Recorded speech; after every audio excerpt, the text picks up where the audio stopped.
Devin Hector came to the orphanage to choose a sister.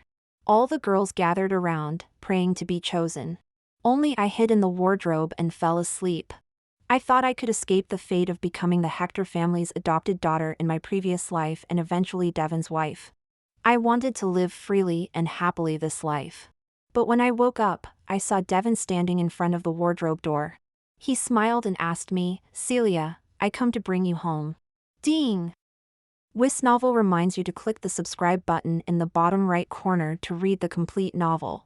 When I saw Devin's face appear in front of me, I thought I was still in the nightmare. Until the director sternly called me, "Celia, why are you hiding in here and sleeping?" I finally woke up and realized that everything in front of me was not a dream. Seeing me frozen in place, the director reached out and pulled me out of the wardrobe. She helped me straighten my collar and pushed me in front of the Hector couple. "You fell asleep, and young Master Hector even told us not to wake you. Everyone has been waiting for you for a long time." Devin Hector, who was named, was standing in front of the Hector couple, with a faint smile on his face, looking at me. At this moment, he was somewhat different from the Devin in my memory, who was always very indifferent to me.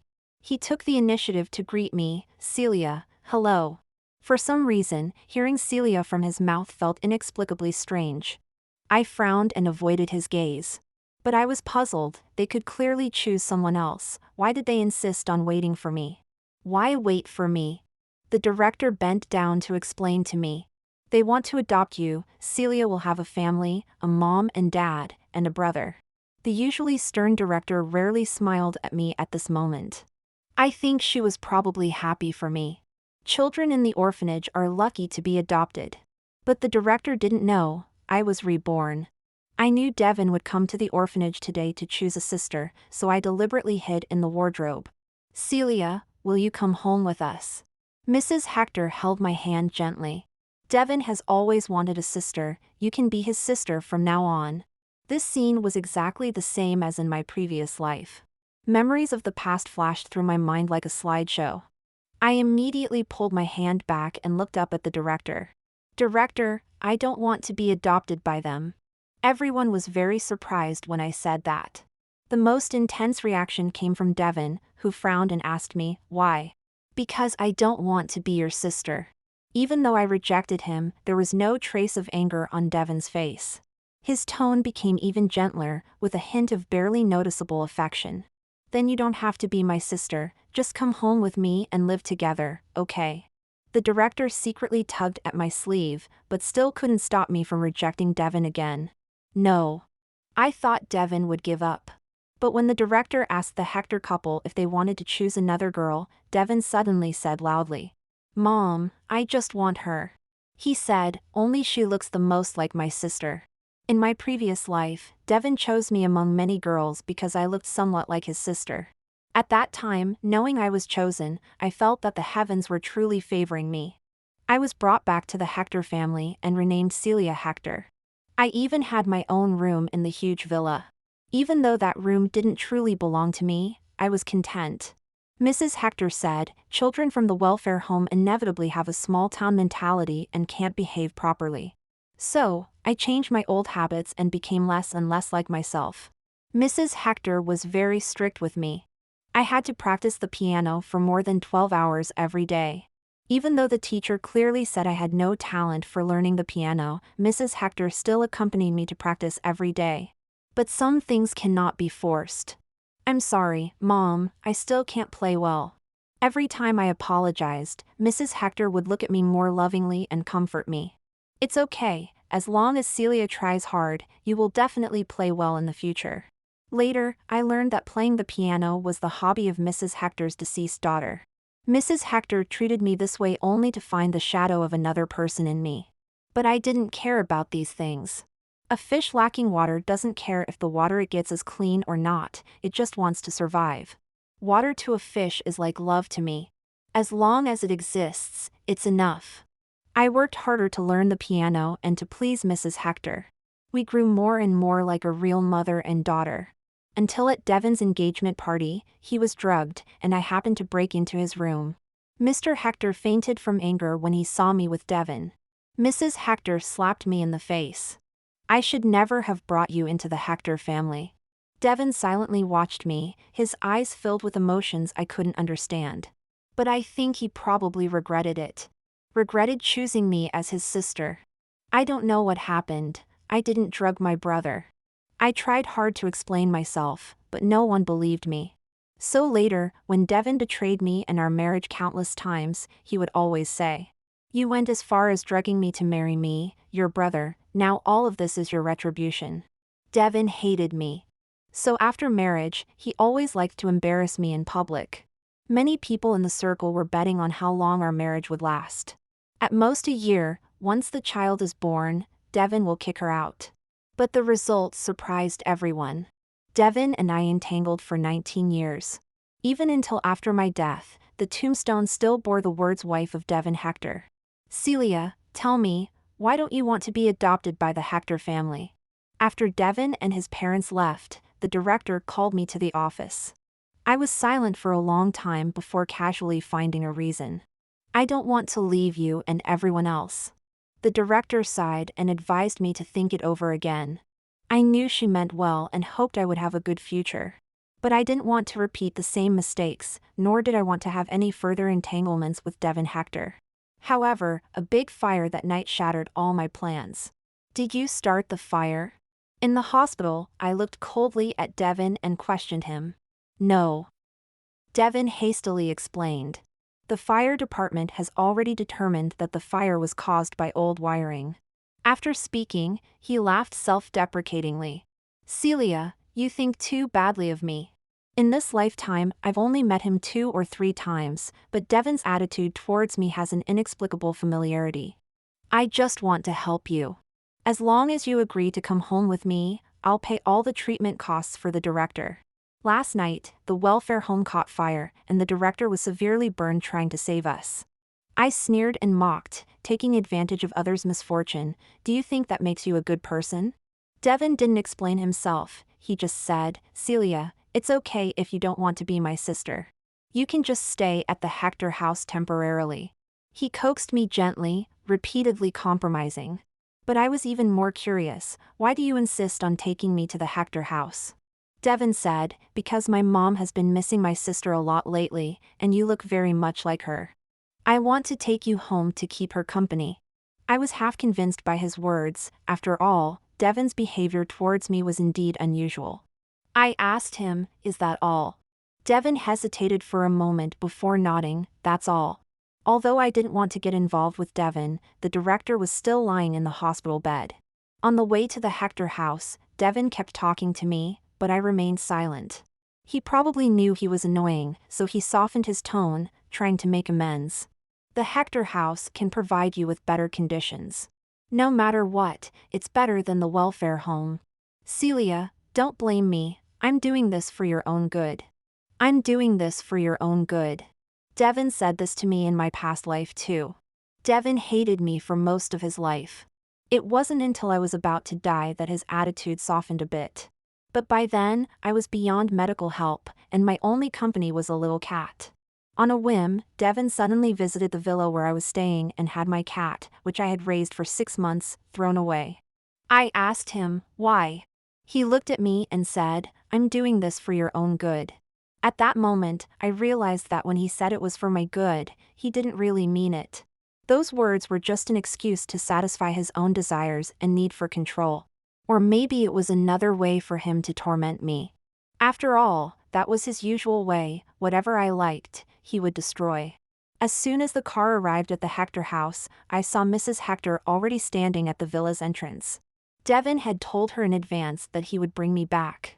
So, she had someone prepare a room on the 2nd floor early on. "Celia, this will be your room from now on." Mrs. Hector affectionately held my hand. "Do you like it?" I lowered my eyes, looking at the hand held by Mrs. Hector, and was stunned for a moment before pulling it back. I was no longer the Celia who longed for motherly love in my past life. "Mrs. Hector, this is your biological daughter's room, isn't it? The room has many of her old things, and you've kept them very well. It's clear you cherish these items. If I stay in this room and accidentally damage something, you'd definitely be upset. I saw there are guest rooms downstairs, I'll stay in a guest room." Mrs. Hector looked at me, wanting to say something, but she was interrupted by Devin. Mom, Celia wants to stay downstairs, please have the maid help prepare a room. I looked at Devin, who spoke up for me. He probably didn't know that the real reason I didn't want to stay on the second floor was because his bedroom was right next door. In my previous life, before Devin got engaged, our relationship was quite harmonious. During my teenage years, Mrs. Hector once asked me, Celia, what kind of boys do you like? I looked at Devin, who had just returned from a run, and joked, I like boys like my brother. This casual joke became evidence years later that I had drugged my own brother. Every time I tried to explain, I didn't drug you, Devin would choke me and retort. You said you liked me when you were 16. You liked me for so many years, and in the end, you even used medicine to force me to marry you. How can you deny it now? It was probably because I was back in this villa that I dreamed about my past life that night. During the last period of my life, the doctor said, staying alone all day isn't the solution. Call your family and friends to keep you company. I don't have any family. As for friends, my best friend used to be Devin's fiancée, named Jessie White. Jessie only returned to the country in the 5th year of my marriage to Devin. Devin personally went to the airport to pick her up and even organized a welcome party for her. Someone deliberately recorded a video of the gathering and sent it to me. The two of them were sitting in a corner, passionately kissing. I watched that few-second video over and over the entire night. It was that night that I made up my mind to give up on our second child and asked Devin for a divorce. He asked me, what's the reason? I showed him the video. Devin, I know you married me out of obligation. But now that Jessie is back, and it seems she has forgiven you, we should get divorced and move on with our lives. Actually, I had already asked Devin for a divorce several times before. But he always refused. I thought, with Jessie back, he would agree this time.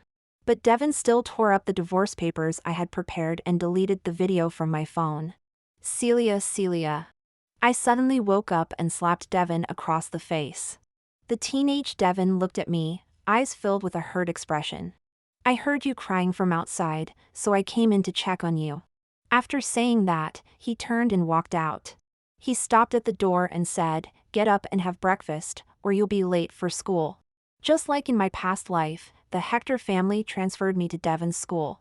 Seeing me following him into the classroom, someone asked him, Devin, who is she? Devin introduced me to them. Her name is Celia, and she's currently staying with my family.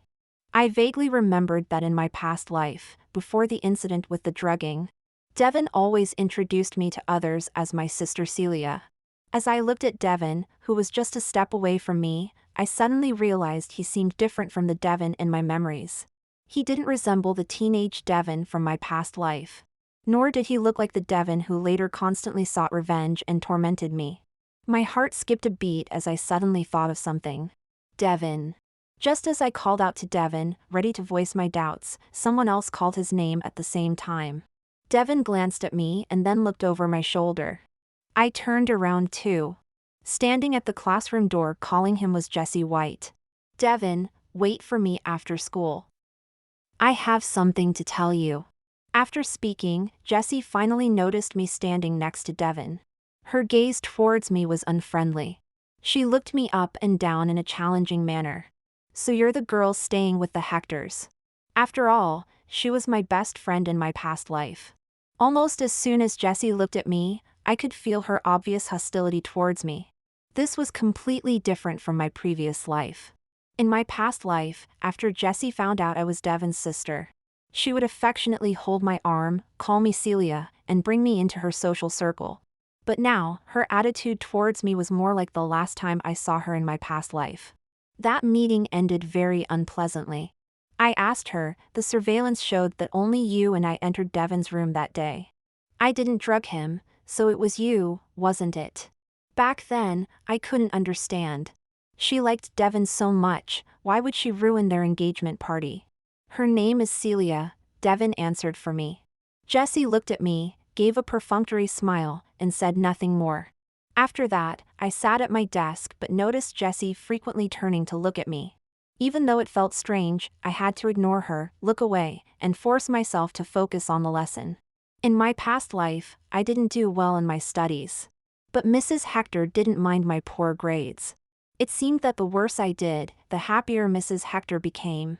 She always said, "Celia is becoming more and more like my daughter." She also didn't like studying. Parents always plan for their children's future. What mother would hope her daughter is nothing but a beautiful but useless person? In the end, she never truly saw me as her daughter. To her, I was probably just a toy to console herself. In this life, I don't want to be like in my past life, spending the first half of my life as a stand-in for someone else's daughter, and the second half as a useless canary, dying in sorrow. So studying is my only way out. But studying is not an easy thing. Realizing that I really couldn't understand the knowledge in these books, I stood up in frustration. Devin, who had been talking to someone, noticed my movement and turned to ask me, "Where are you going?" I answered impatiently, "The restroom." In my memory, the girls' restroom in high school always had a line during breaks. But today, unexpectedly, there was no one. It wasn't until I pushed open the restroom door that I sensed something was wrong. Several girls inside turned around almost simultaneously to look at me standing by the door. The one closest to me was Jessie White. She threw away the cigarette butt in her hand, glanced at the girl they had pinned to the ground covered in dirty water, and then walked towards me. She smiled and said, "I'm just joking with her, just messing around. You won't tell Devin, will you?" Looking at the cigarette butt on the ground, I suddenly realized that I never really knew Jessie. Otherwise, how could I not know that she smoked and bullied her classmates in high school? Thinking for a moment, I said, "I'm not that close to Devin." "Really?" Jessie asked, but her expression relaxed a lot. "Aren't you staying at his house?" I met her gaze. "I'm just staying at his house, but we're not close." She nodded. "That's good." After saying that, she quickly left with the others. Once everyone had left, I glanced at the girl on the ground. I quickly looked away and walked into a stall. When I came out, the girl was standing with her back to me by the mop sink. She was only wearing a tank top, and her shirt was being washed under the faucet. Hearing the sound of the door opening, she quickly wrung out her shirt, put it on, and ran out with her head down. As she passed by me, I suddenly reached out and grabbed her. The girl looked at me in confusion, and I looked at her. After a long silent stare, I remembered her name was Emma. I took off my jacket and threw it to her. "Your shirt is wet, wear mine." Emma lowered her head again and refused. "No need. A wet shirt is see-through, they'll see your tank top underneath." My words made Emma's ears turn red. She awkwardly raised her hand to cover her chest, hesitated for a while, then took my jacket. Seeing Emma walk into the stall to change, I secretly breathed a sigh of relief. Actually, I'm not someone who likes to meddle in other people's business. In my past life, Emma jumped off a building and took her own life just a few days after I transferred here. The school's explanation was that it was due to family issues and too much academic pressure. But now it seems, maybe her reason for suicide wasn't that simple. After all, it was a young life. "Thank you." Emma thanked me after changing her clothes. The words "you're welcome" were on the tip of my tongue, but I swallowed them back. After thinking for a moment, I asked Emma, "Your grades must be very good, right?" I remembered Emma was the top student in the grade before she jumped. She was stunned for a moment, then nodded. "They're okay." "Emma." I looked at the jacket she was wearing. "I lent you my jacket, you helped me with my studies." I didn't give her a chance to refuse and continued. "After the quiz, we'll change seats, then we can be desk mates, and you can help me with my studies." Emma hesitated for a long time before agreeing. After school, Devin stubbornly insisted I ride home with him. As soon as I got in the car, Jessie called him. "Devin, can we talk?" I wasn't interested in their conversation and didn't want to eavesdrop. But it was quiet here, and Jessie was emotional and loud. Their conversation carried on the wind and reached my ears. Jessie asked Devin, "Did you break up with me because of Celia?" "Devin, we've been together for so long, as soon as Celia appeared, you broke up with me. Besides her, I can't think of any other reason." Devin's tone was somewhat helpless. "It has nothing to do with anyone." "Jessie, I just suddenly realized I don't have romantic feelings for you. I've always seen you as a sister. In an instant, I suddenly understood why Jessie had been paying so much attention to me today, frequently turning around to look at me during class. During dinner, Mrs. Hector suddenly said, "Celia, I found a piano teacher for you today. Starting tomorrow." She was interrupted by Devin Hector before she could finish. "Mom, Celia doesn't like the piano. Please don't impose your hobbies on her." Mrs. Hector smiled awkwardly but didn't say anything more. I looked up at Devin, further confirming my suspicions. In this life, I've never told Devin that I don't like the piano. The only person who knows I don't like the piano is the Devin from my previous life. Back then, after he threw away my cat, my condition worsened rapidly. Despite our mutual dislike, Devin unprecedentedly put aside his work and moved back to the villa to take care of me. It coincided with our 19th wedding anniversary. Devin gave me a Steinway piano that was airshipped from abroad. Even though I said, I don't like the piano. I only learned it because my mom liked it. Devin still gave me a set of jewelry that evening. He suddenly seemed like a different person, being meticulous and patient with me. "How do you know Celia doesn't like the piano?" Mrs. Hector persisted and asked me, "Celia, do you want to learn the piano?" I quickly gathered my thoughts and smiled as I declined her offer. "Mrs. Hector, I have to study, so I really don't have time to learn the piano." After dinner, I was about to go back to my room to rest when Devin called out to me, "Celia, after the quiz tomorrow, seats will be assigned based on the scores. Where do you want to sit?" Seeing that I didn't respond, he continued, "How about the 5th row by the window?" This was the spot I always sat in during my previous life. He looked at me intently, expecting some feedback from me. I glanced at him deeply and casually said, "Whatever." My nonchalant response made Devin Hector unusually excited. Until the next day. He watched me pass by him and sit next to Emma. "Celia," Devin called me in front of everyone. He forced a smile and asked, "Did you sit in the wrong place?" "No, I didn't." Devin stood there awkwardly, and after a while, he silently sat down. "Aren't you the first one to choose a seat? Why did you pick this one?" I couldn't help but complain to Emma. Emma chose a terrible seat, right in the middle of the front row. "I'm nearsighted. I can't see the blackboard if I sit too far." She usually doesn't wear glasses. Seeing my skepticism, Emma explained openly, "I don't have extra money, so I didn't get glasses." I pursed my lips. "I thought you chose this terrible seat on purpose to keep others from sitting next to you." Emma looked up from her test paper and honestly told me, "You're overthinking it." Whether I was overthinking or not. After school, I still dragged Emma to the opticians outside the school and forced her to get a pair of glasses. I excused it by saying, "If you can't see the blackboard and your grades drop, who will tutor me? Consider these glasses as my tutoring fee." Anyway, I used Devin's money. He owes me so much, what's wrong with spending a bit of his money? I only intended to get Emma a pair of glasses, but unexpectedly, it made her cry. She didn't shed a tear when Jessie and her friends bullied her. But when I put the glasses on her, she broke down in tears. Emma kept sobbing and said, "Celia, I will definitely repay you when I have money in the future." I finally managed to comfort her. On the way back to the classroom, Devin stopped me in the stairwell. He questioned me, "Why didn't you choose the seat we agreed on?" "Who agreed with you?" I impatiently retorted. "Devin Hector, did I promise you anything?" He was instantly speechless. He looked at me for a long time before speaking again. "Celia, why is everything different now? Are you also?" I smiled back at him, "Am I also what?" Unfortunately, Devin didn't answer me. But his stopping me in the stairwell reached Jessie's ears. After class, Jessie came to warn me herself, "Stay away from Devin." Out of concern, Emma also advised me, "Celia, you should stay away from Devin Hector. Try not to interact with him." To convince me, she even told me about why Jessie bullied her before. Devin only asked me a question once, and Jessie said I was trying to seduce him. "Celia, Jessie is not someone to mess with. I'm afraid she'll cause you trouble." I couldn't wait to stay away from Devin, but he was like a persistent ghost. He always appeared around me at unexpected times.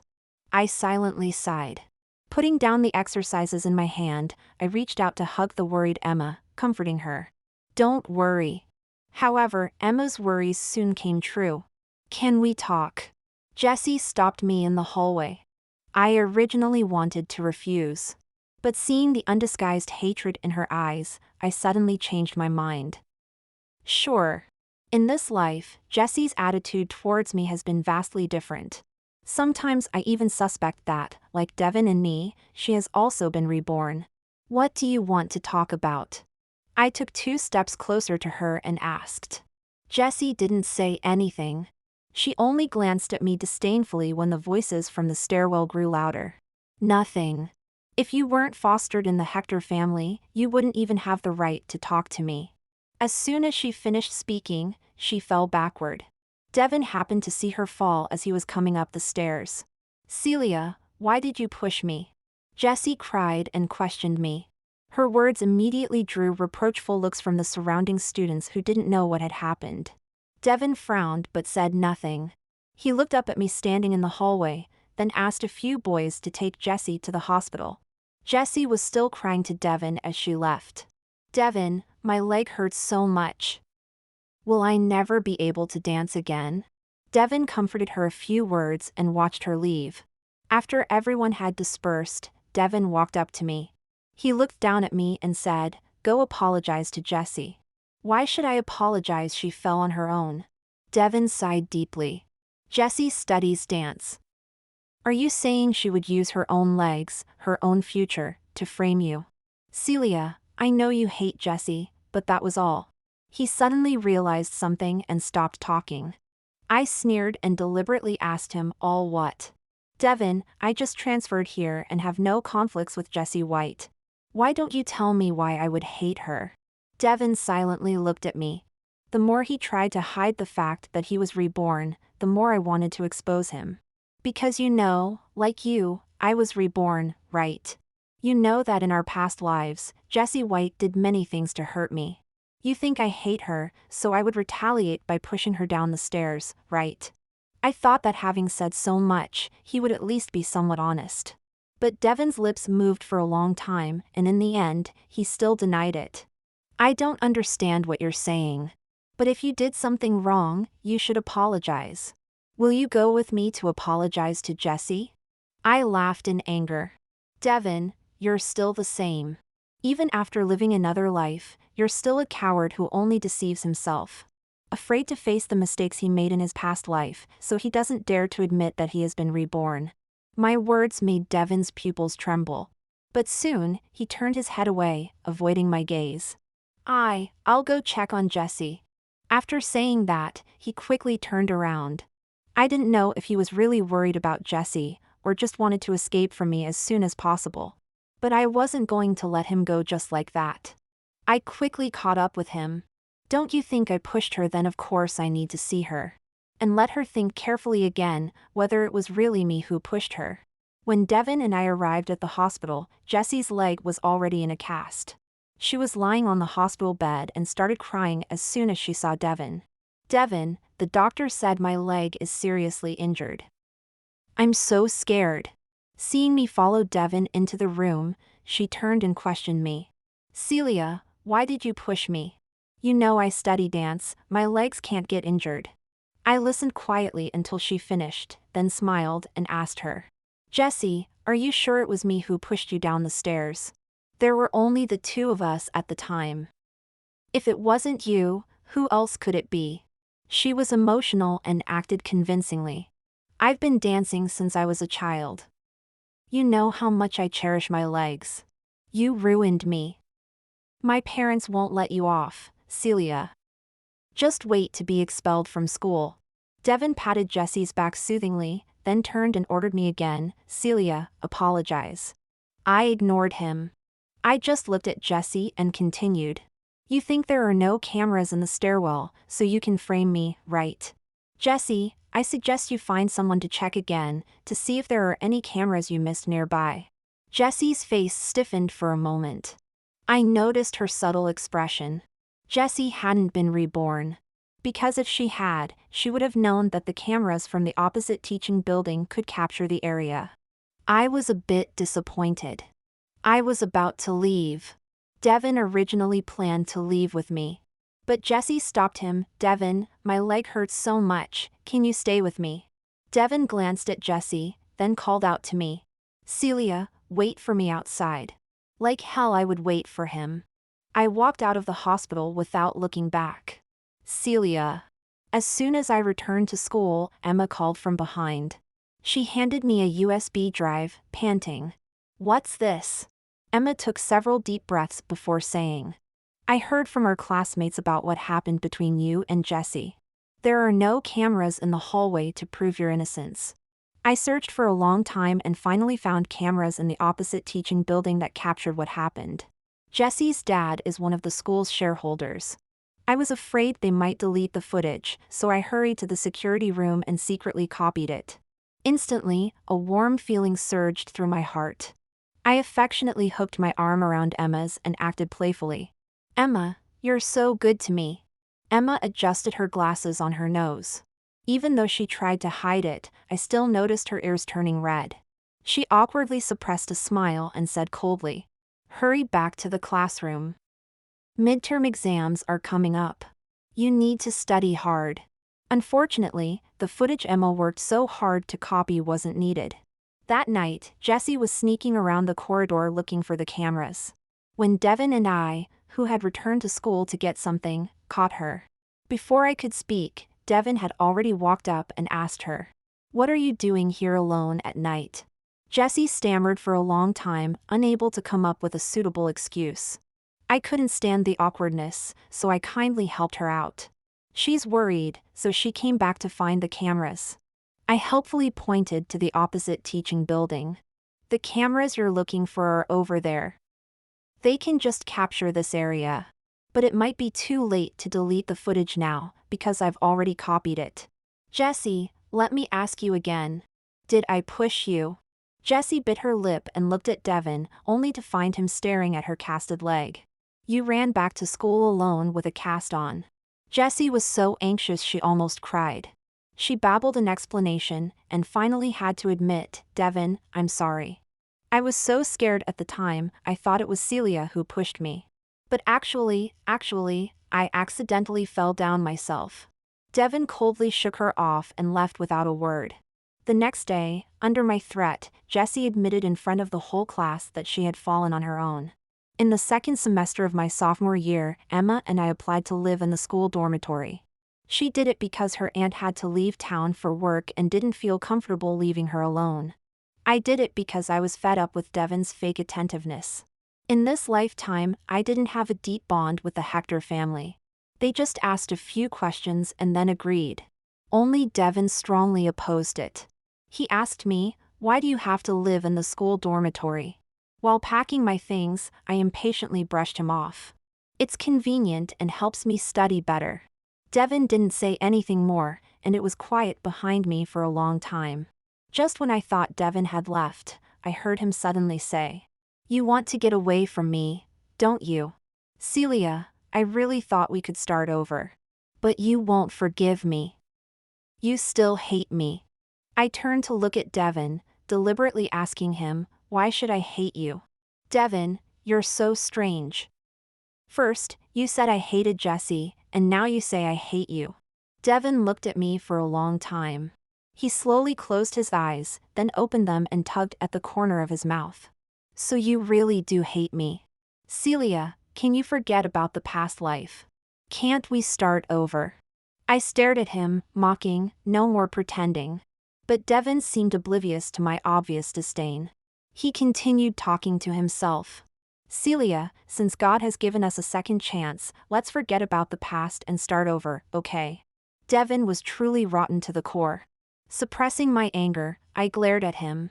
Devin, it wasn't you who got hurt in the past life, it wasn't you who lost everything. So you can easily say to forget the pain and start over. But why should I forget? Why should I start over with you? The one who inflicted harm can lightly say sorry, trying to erase all the victim's pain with just 3 words and seek forgiveness. He had such a beautiful thought. But Devin was still relentless. Celia, can I make up for everything you lost in the past life in this one? Before I got engaged in the past life, you said you felt like the happiest little girl in the world. If you can let go, in this life, you can still be that happy little girl, be good friends with Jesse, and we won't be siblings anymore. Mom and Dad won't oppose us being together. After graduating from college, we'll get married, and Mom and Dad will love you like their own daughter. We can live a happy life together. Celia, you can still be the happiest little girl in the world. Can we start over? I coldly refused him, no. In this life, I can never be friends with Jesse, and I can never marry you. Devin, when will you stop deceiving yourself? I'm not deceiving myself, Devin stubbornly retorted. Celia, nothing is impossible. There was a mad glint in his eyes. Devin was a paranoid, unreasonable lunatic. I didn't know what he did. Soon, Jessie also started living in the school dormitory, and she was assigned to my and Emma's dorm. She tried several times to be friendly to us, but we ignored her. Until the day before the final exam.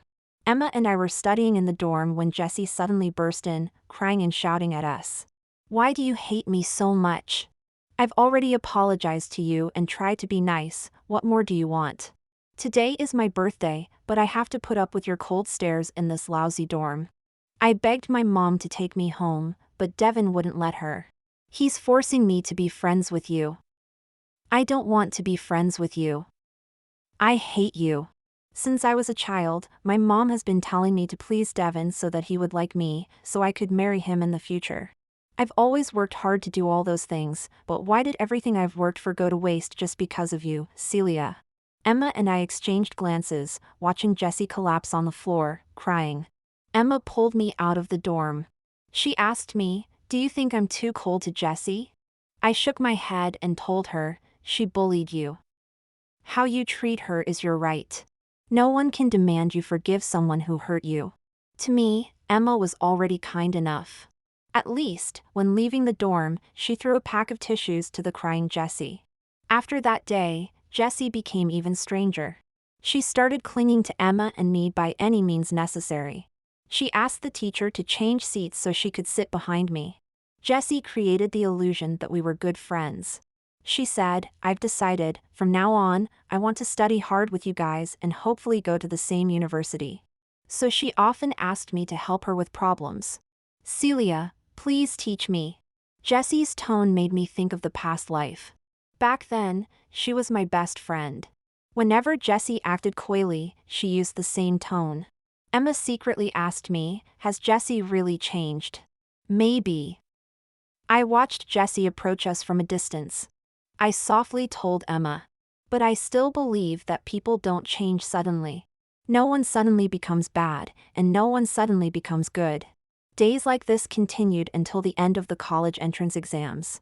Just like Devin said, he was really trying to make up for what he owed me in our past life. And was gradually helping me find what I had lost before.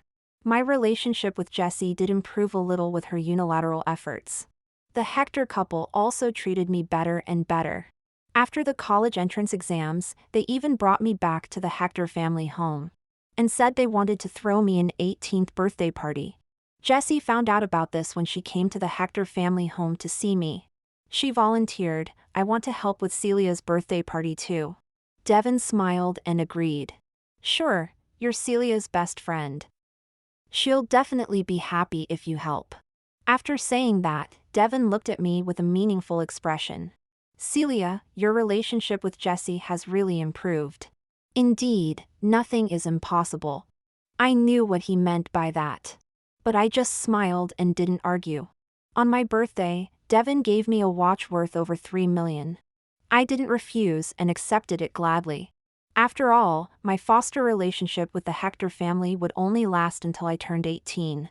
After leaving the Hector family, I would need money for many things. If he was willing to give, I had no reason not to accept. The Hector family had a lot of influence in B City. Even for my birthday party, many celebrities attended. Some of my classmates, invited by Jessie, also came. I only invited Emma. The birthday party was so grand and elaborate that both Emma and I felt a bit out of place. We hid in the backyard together. What are your plans for the summer? Emma took a small sip of juice and responded softly. I plan to get a summer job, at least to earn enough for my freshman year living expenses. I rubbed the watch on my wrist and asked her to take me with her. Before I finished speaking, we suddenly heard a scream from inside the villa. When Emma and I reached the second floor, Devin and Jessie were already dressed. But the ambiguous marks on their bodies and the messy bed in the bedroom made it easy to guess what had happened there. Mr. Hector slapped Devin in front of many guests. How shameless can you be to do something like this? Jessie stood in front of Devin, crying and pleading for him. Mr. Hector, don't blame Devin. For a moment, the Hector family was in chaos. Devin saw me standing behind the crowd and tried to come over to explain, but was stopped by Jessie's parents. Devin, you can't leave. You need to give us an explanation. The party ended early. It wasn't until after 10 o'clock that the White family left the Hector family home. It seemed that the two families had already discussed a solution. As they left with smiles on their faces and spoke politely. As I passed the study on my way to bed, I overheard Mr. Hector talking to Mrs. Hector. We'll have them get engaged in a few days. Start preparing for the engagement party. That night, Devin knocked on my door. I pretended not to hear. The next day, as I was about to leave with Emma to start our summer jobs, I was stopped by Devin. He explained to me, I don't know what happened yesterday, I was drugged. Oh. I looked at him with a smile. Were you drugged by someone else, or did you drug yourself? Devin's eyes showed a pained expression. How could I did this myself? Why not, I said mockingly. Devin, in our past life, didn't you did it yourself, ruin my reputation, and then make me take the blame? In our past life, I always thought it was Jessie who did this to Devin until he confessed to me before I died. He said, Celia, what could I do? I liked you, I actually liked my sister.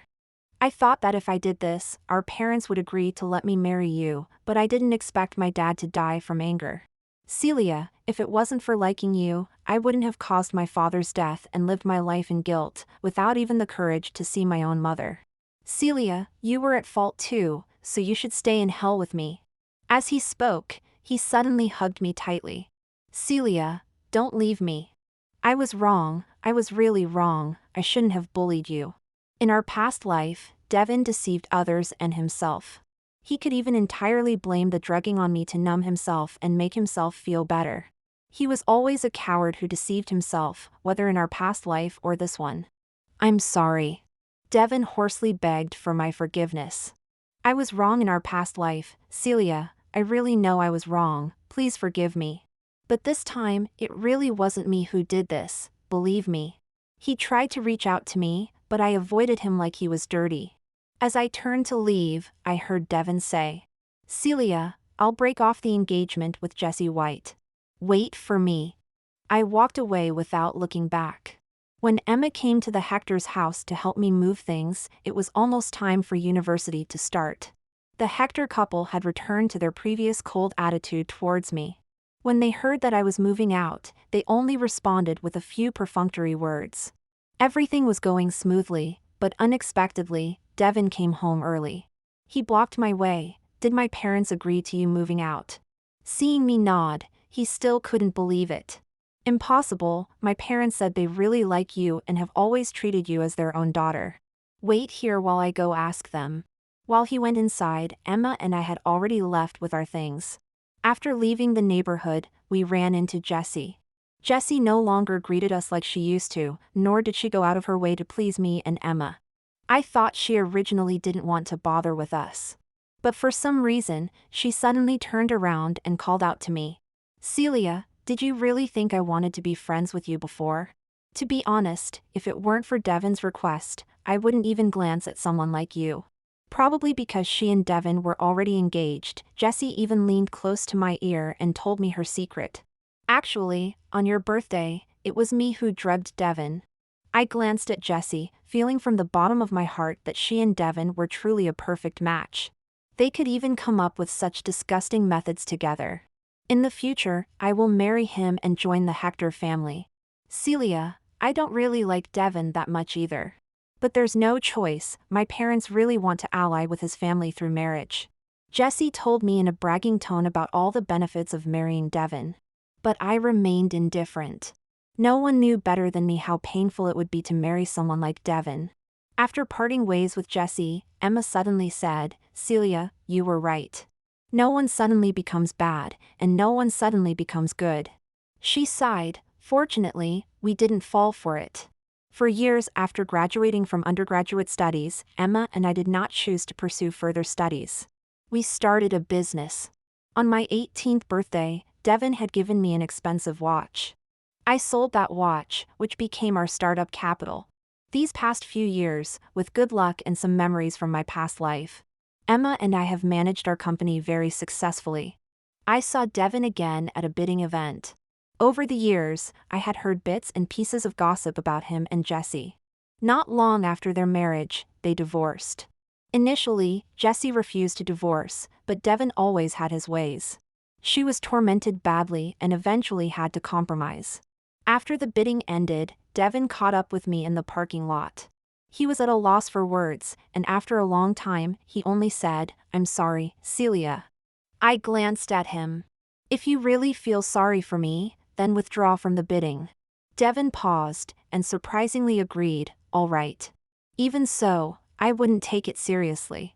Devin is extremely selfish, his apologies have always been just words. When it comes to matters of interest, Devin is clearer than anyone. I briefly told Emma about the bidding situation over the phone. Emma sighed, "If the Hector family is involved, do we still stand a chance?" I said, "Not necessarily. The fact that the Hector family is competing with a newly established company like ours only shows that the Hector family is really in decline. Just wait, this time we're sure to win."